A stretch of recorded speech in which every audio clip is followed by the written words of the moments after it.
Hello students, RRB group D and NTPC ఎగ్జామినేషన్లో general intelligence and రీజనింగ్కి సంబంధించి previous year question చూద్దాం.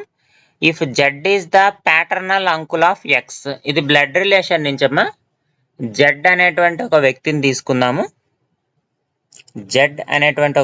తీసుకుందాము.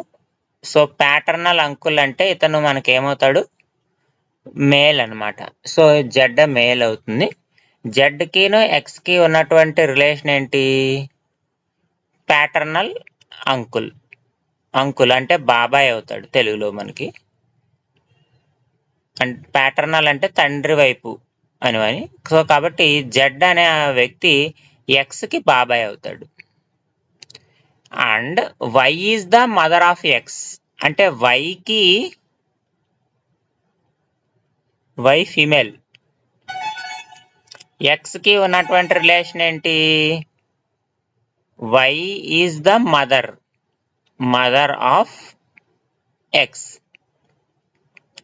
మనల్ని ఏమడుగుతున్నాడు? వై రిలేటెడ్ టు జెడ్ అంటే ఈ ఇద్దరి మధ్య రిలేషన్ ఏంటని అడుగుతున్నాడు.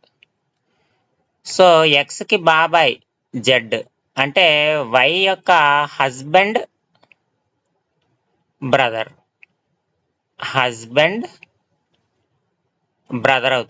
బ్రదర్ అవుతాడంటే వై ఏమవుతుందమ్మా? సిస్టర్ ఇన్ లా అవుతుంది. వై రిలేటెడ్ టు జెడ్ అన్నాడు కాబట్టి వై ఏమవుతుంది? వదిన లేక మరదలు అవుతుంది. వదిన లేక మరదలు అంటే sister in law. That is option B is the correct answer.